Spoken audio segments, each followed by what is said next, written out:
ಎಲ್ಲ ಸೂಕ್ಷ್ಮವಾಗಿ ಗಮನಿಸಿದ್ರೆ ಚಂದನದ ನಾಮದ ಮೇಲೆ ಒಂದು ಕಪ್ಪು ಬೊಟ್ಟಿರುತ್ತೆ.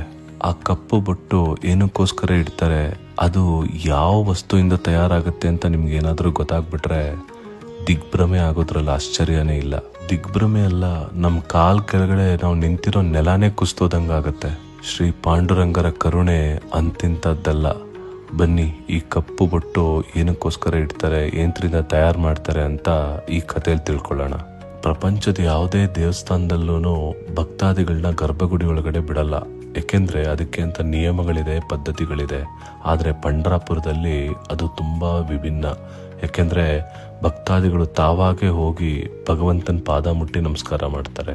ಅದು ಸಾಕ್ಷಾತ್ ಪಾಂಡುರಂಗನೇ ಭಕ್ತರಿಗೆ ಕೊಟ್ಟಿರೋ ಒಂದು ವರ. ಶ್ರೀ ಪಾಂಡುರಂಗರನ್ನ ದರ್ಶನ ಮಾಡ್ಕೊಳ್ಳಕ್ಕೆ ಪ್ರಪಂಚದ ಮೂಲೆ ಮೂಲೆಗಳಿಂದ ಭಕ್ತಾದಿಗಳು ಜನಸಾಗರೋಪಾದಿಯಲ್ಲಿ ಬರ್ತಾರೆ. ಪಂಢರಾಪುರದಲ್ಲಿ ಇನ್ನೂ ಒಂದು ವಿಶೇಷ ಏನು ಅಂದ್ರೆ, ಭಗವಂತ ಹೇಳ್ತಾರೆ, ನಾನಿಲ್ಲಿ ನಿಂತಿರೋದು ಭಕ್ತರಿಗೆ ದರ್ಶನ ಕೊಡೋದಕ್ಕೋಸ್ಕರ ಅಲ್ಲ, ನಾನೇ ನನ್ನ ಅಪ್ರತಿಮ ಭಕ್ತರನ್ನ ದರ್ಶನ ಮಾಡ್ಕೋಬೇಕು, ಅದಕ್ಕೋಸ್ಕರ ನಾನು ಕಲಿಯುಗದಲ್ಲಿ ನಿಂತಿದ್ದೀನಿ ಅಂತ ಹೇಳ್ತಾರೆ. ಆದ್ರೆ ಸ್ವಾಮಿನ ನೋಡಕ್ಕೋಸ್ಕರ ಲಕ್ಷ ಕೋಟಿಗಳಲ್ಲಿ ಜನ ಬರ್ತಾರೆ. ಎಲ್ಲರೂ ಕ್ಯೂ ಅಲ್ಲಿ ಇಲ್ಲಿ ನಿಂತು ಒದ್ದಾಡ್ಕೊಂಡು ಸ್ವಾಮಿನ ದರ್ಶನ ಮಾಡ್ಕೋಬೇಕಾಗತ್ತೆ. ಅದರಲ್ಲೂ ವರ್ಷದ ವಿಶೇಷ ದಿನಗಳಲ್ಲಿ ಸ್ವಾಮಿನ ನೋಡ್ಬೇಕು ಅಂದ್ರೆ ಎಷ್ಟೋ ಜನ ಭಕ್ತಾದಿಗಳು ದಿನಗಳಗಟ್ಲೆ ಕ್ಯೂ ಅಲ್ಲಿ ಕಾದಿರೋದಿದೆ. ಭಗವಂತನಿಗೆ ತನ್ನ ಅಪ್ರತಿಮ ಭಕ್ತಾದಿಗಳು ಈ ತರ ಕ್ಯೂ ಅಲ್ಲಿ ಕಾದು ನನ್ನ ನೋಡಕ್ ಬರೋದು ತುಂಬಾ ಹಿಂಸೆ ಅನ್ಸ್ಬಿಡುತ್ತೆ. ಆ ಪ್ರಾಯಶ್ಚಿತ್ತಕ್ಕೋಸ್ಕರ ಭಗವಂತ ಏನ್ ಮಾಡ್ತಾನೆ ಗೊತ್ತಾ, ದೇವಸ್ಥಾನದೊಳಗಡೆ ತನಗೋಸ್ಕರ ದರ್ಶನಕ್ಕೋಸ್ಕರ ಒಳಗಡೆ ಬಂದಂತ ಭಕ್ತಾದಿಗಳು ಯಾರ್ಯಾರು ಎಲ್ಲೆಲ್ಲಿ ನಿಂತಿದ್ದಾರೋ ಅವರ ಪಾದದ ಧೂಳನ್ನೇ ನನ್ನ ಹಣೆ ಮೇಲೆ ಇಡಿ ಅಂತ ಆದೇಶ ಮಾಡ್ತಾರೆ. ಹೌದು, ಇವಾಗ ನೀವು ಕೇಳಿದ್ದು ಅಕ್ಷರ ಸಹ ಪ್ರತಿಯೊಂದು ಸತ್ಯ. ಪಂಢರಾಪುರದಲ್ಲಿ ದರ್ಶನದ ಸಮಯ ಮುಗಿದ್ಮೇಲೆ ದೇವಸ್ಥಾನದ ಬಾಗ್ಲ ಹಾಕಿದ್ಮೇಲೆ ದೇವಸ್ಥಾನದೊಳಗಡೆ ಕಸ ಗುಡಿಸ್ತಾರೆ. ಕಸ ಗುಡಿಸಿ ಬಂದಂತ ಭಕ್ತಾದಿಗಳ ಪಾದದ ಧೂಳನ್ನ ಒಂದ್ ಕಡೆ ಜಲ್ಡಿ ಹಿಡಿದು ತೆಗೆದಿಡ್ತಾರೆ.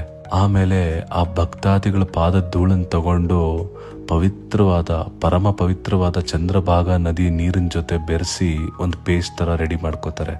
ಮಾರನೇ ದಿನ ಸ್ವಾಮಿಗೆ ಅಲಂಕಾರ ಎಲ್ಲ ಮುಗಿದ್ಮೇಲೆ ಚಂದನದ ನಾಮ ಇಡಲಾಗತ್ತೆ. ಆ ನಾಮದ ಮೇಲೆ ಭಗವಂತನ ಅಪ್ರತಿಮ ಕೋಟ್ಯಾಂತರ ಭಕ್ತರ ಪಾದದ ಧೂಳನ್ನ ಸ್ವಾಮಿ ಹಣೆ ಮೇಲೆ ಚಿಕ್ಕದಾಗಿ ಒಂದು ಬೊಟ್ಟು ರೂಪದಲ್ಲಿ ಇಡಲಾಗುತ್ತೆ. ಭಗವಂತನ ಈ ಕರುಣೆ ಪ್ರೀತಿ ತುಂಬಿದ ಕತೆ ಯಾರೇ ಕೇಳಿದ್ರು ಕಣ್ಣಲ್ಲಿ ನೀರು ತಿರುಗೋಗುತ್ತೆ. ಸ್ವಾಮಿಯ ಮಹಿಮೆಗಳು ವರ್ಣನಾತೀತ, ನಮ್ಮ ಊಹೆಗೂ ಮೀರಿದ್ದು. ಇಂಥ ಪವಾಡನ ಯಾರು ಊಹಿಸ್ಕೊಳ್ಳಕ್ಕೂ ಸಾಧ್ಯ ಇಲ್ಲ.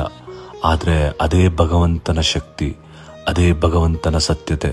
ಓಂ ಭಕ್ತವರದಾಯ ವಿದ್ಮಹೆ ಪಾಂಡುರಂಗಾಯ ಧೀಮಹಿ ತನ್ನೋ ಕೃಷ್ಣ ಪ್ರಚೋದಯಾತ್. ಭಗವಂತನ ಇಂಥ ಪುಣ್ಯ ಕಥೆಗಳನ್ನ ಕೇಳೋದು, ಇಂಥ ಮಿರಾಕುಲಸ್ ಕಥೆಗಳನ್ನ ಕೇಳೋದೇ ಒಂದು ಮಹಾಭಾಗ್ಯ. ನೀವು ಇದನ್ನ ಕೇಳಿ ಇನ್ನೂ 10 ಜನಕ್ಕೆ ಅದನ್ನ ಹಂಚೋದ್ರಿಂದ ಇನ್ನಷ್ಟು ಭಾಗ್ಯ